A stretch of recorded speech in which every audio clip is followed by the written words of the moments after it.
Hey, welcome back. This is Terry Jordan Adams with Sued by the Debt Collector, the podcast.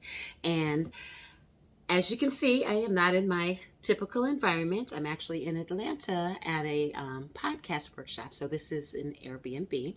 And so we're kind of working with the lighting a little bit, and I've got glare on my glasses, but we're still going to move through this. Now, in today's episode, we are going to talk about 5 keys to win against the odds. Right? Is there anybody out there other than me that is tired of the odds? Well, you're in the right place. But before we get started, here's our sponsor. This episode has been sponsored by Grant Optometric Group, located in Costa Mesa, California. Grant Optometric Group has been serving Orange County for over 4.5 decades. Doctors Kevin Grant and Benjamin Sue are highly focused on patient care.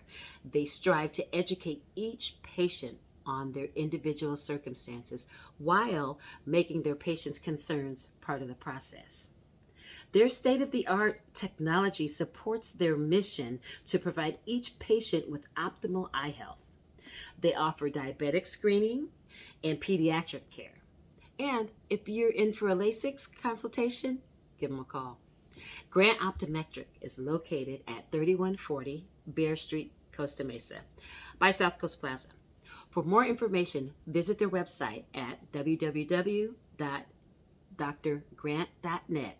That's DRGRANT.net, or just call for an appointment at 714-557-2020. Again, the phone number is 714-557-2020. Now, let's get into today's episode. Have you ever felt like no matter what you do, things keep working against you? Yeah, me too. It took me a minute to figure it out that I was on the verge of receiving my blessings, and that's why I was getting so much opposition. But I also recognized that I would only get to my blessings if I didn't give up. You get that? So, after careful examination, I came to the conclusion that there were 5 essential and common keys to overcoming opposition. I won't tell you it was easy. I also won't tell you that it's not challenging.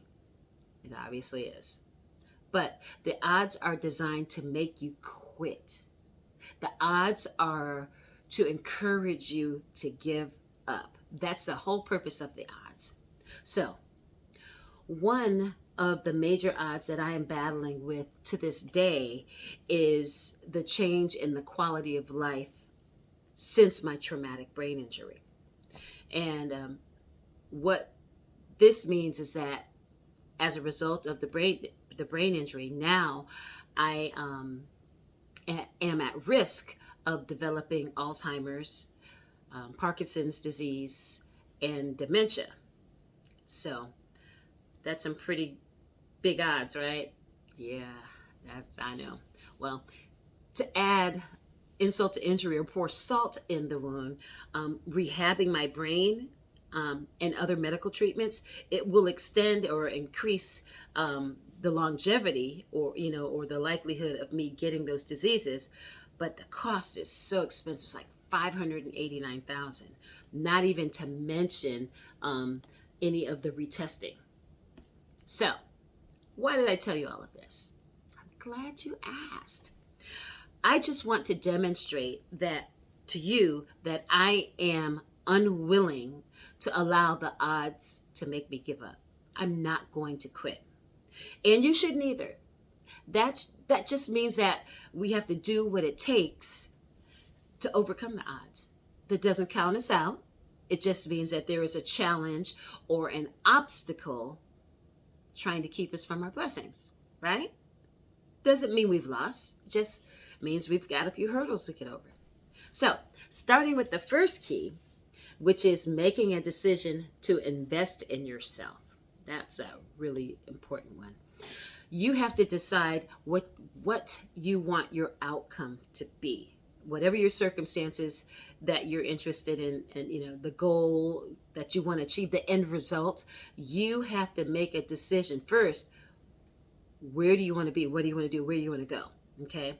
In my case, my outcome would be to acquire brain health to avoid these diseases. Obviously, I don't want them. So that would be my goal. Your decision could be to avoid a default judgment and maybe take better control over your money as a result of avoiding that judgment. Someone else might make a decision to leave their job, let's say, and maybe follow their dreams. So we each have different things or end results or outcomes that we want to get to, but we first have to identify those and then make a decision that that's what we really want. Another way to invest in yourself is to seek out people that are smarter than you. Doctors and specialists. People that have faced debt collection lawsuits and were at risk for default judgment. They've already been through that. Finding a mentor to help you transition from your job.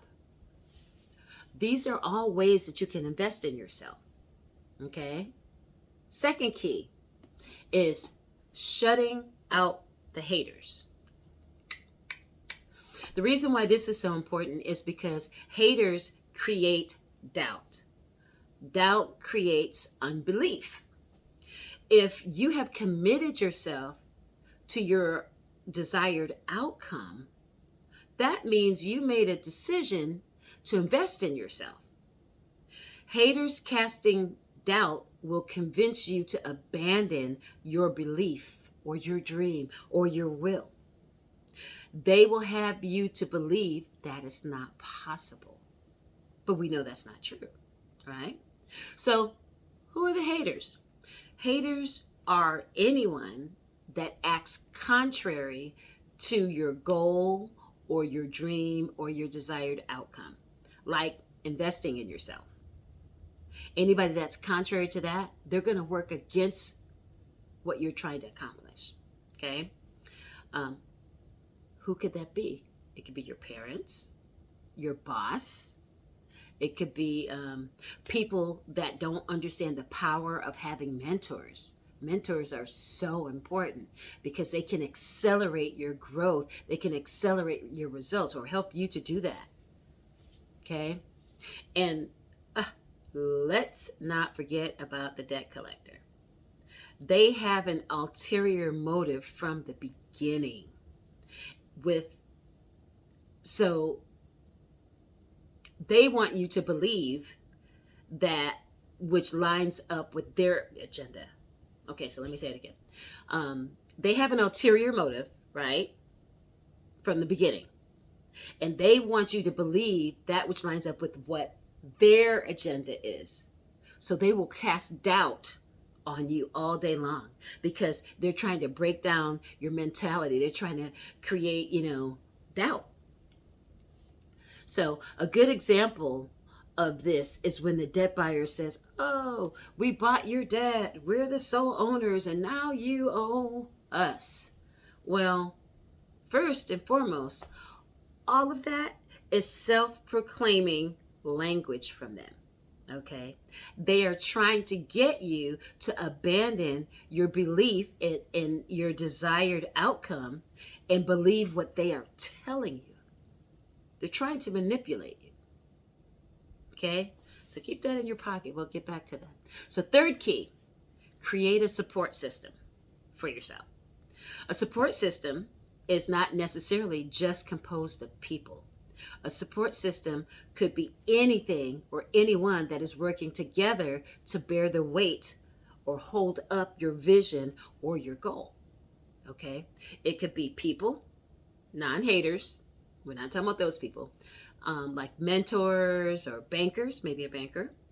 And you don't have to necessarily even know them.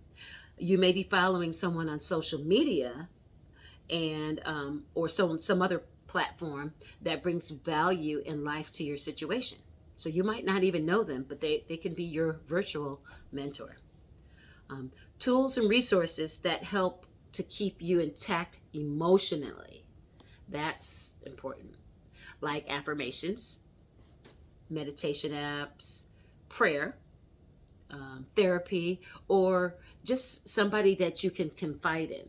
All that will help you to stay emotionally balanced. A spreadsheet to track your results, or a budget. You can use a budget too. Those are things that will support. A business plan. If you are starting a business or have an existing business, having a business plan will help to support, be a part of your support system, because it'll help you to stay on track to accomplish the goals that you're trying to get to, right?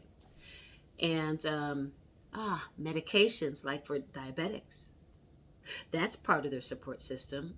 Or like Grant Optometric, your optometrist that supports your healthy vision. Okay, so that's all a part of your support system. And your support system can be what you want it to be. Whatever you make it, that's what it is. And nobody gets to tell you otherwise. So you can design what your support system is going to look like so that you can accomplish the goal that you need to accomplish. Okay? The fourth key is knowing you are worthy. This one is a difficult one. So often we become victims of other people's opinions or their perceptions or their behaviors that we end up becoming devalued behind what somebody else thinks. And believe me, that is a very hard thing to break without being intentional. Okay? What do I mean by that? Okay. If I can put it bluntly, it is a form of mental abuse. Mental abuse is meant to undermine your self-esteem and make you feel worse or bad about yourself. It is a form of manipulation and control. The effects of mental abuse are just as detrimental as the effects from physical abuse, believe it or not. Okay? And be advised, mental abuse can come from anywhere.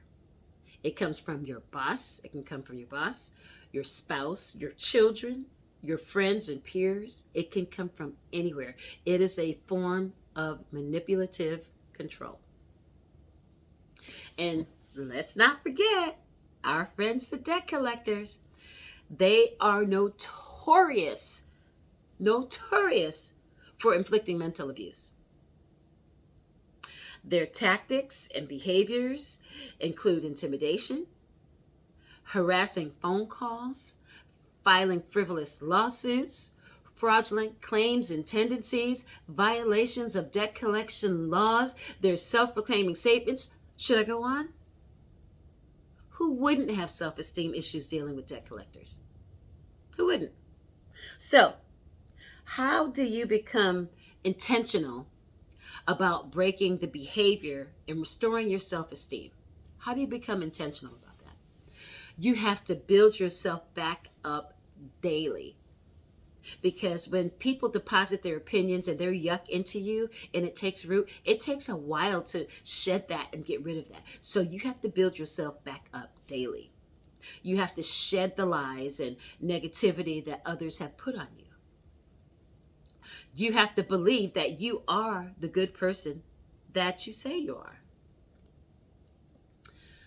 The first place I would start would be by complimenting yourself 3 times a day.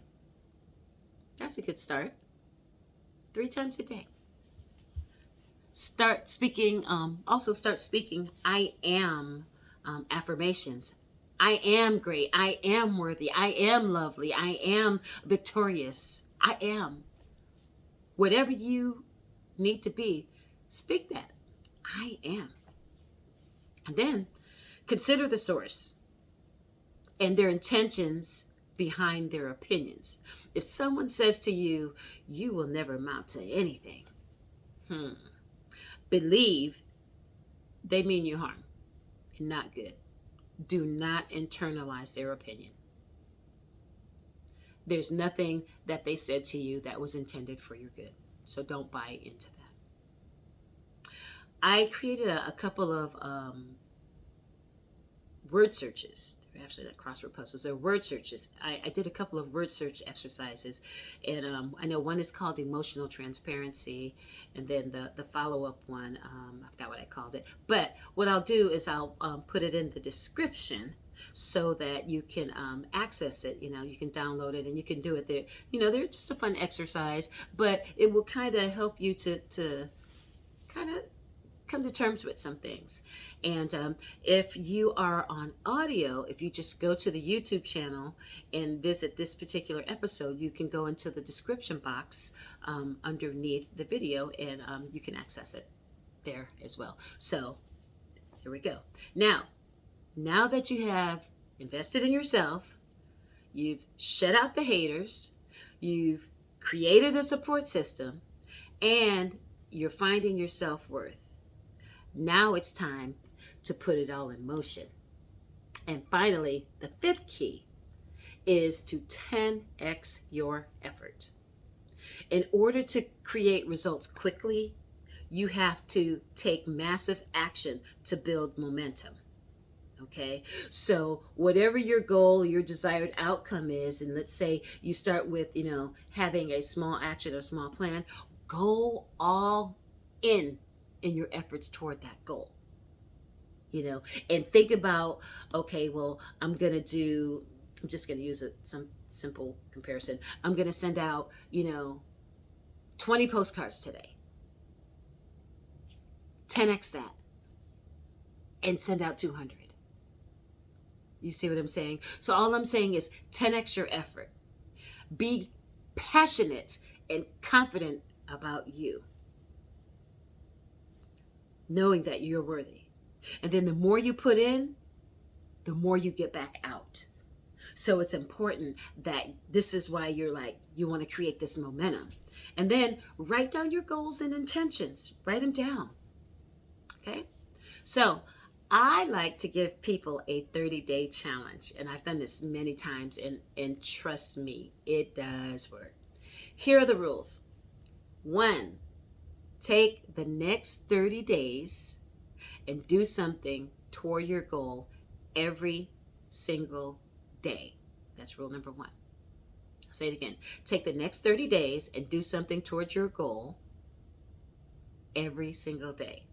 Number 2, when an opportunity presents itself, don't pass it up, no matter what. You might be sleepy, the phone could ring and you look at it and I'll get it tomorrow, I'll check the message tomorrow. Don't miss that opportunity.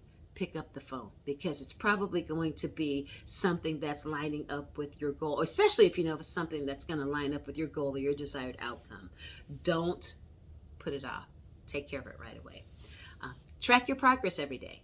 When you're tracking your progress every day, then you know how the momentum is starting to pick up, and then you'll start to see results and so forth. And 4, celebrate your wins. Celebrate your small wins, because sometimes we work so hard and we're like a locomotive, and we forget to stop and celebrate the wins that we get. So make sure you celebrate your small wins, because that's going to help to recharge you. And number 5, let me know in the comments that you took the challenge, so that I know that you're ready for a change. Okay. This is Terry Jordan Adams. Thank you so much for tuning in to Soothed by the Debt Collector, the podcast. And together, we will beat the odds. And don't forget, I am a part of your support system. If you found any value whatsoever in this episode, please click the like button and smash that subscribe so that we can continue to build our community. And we'll catch you in the next episode. Have a good night.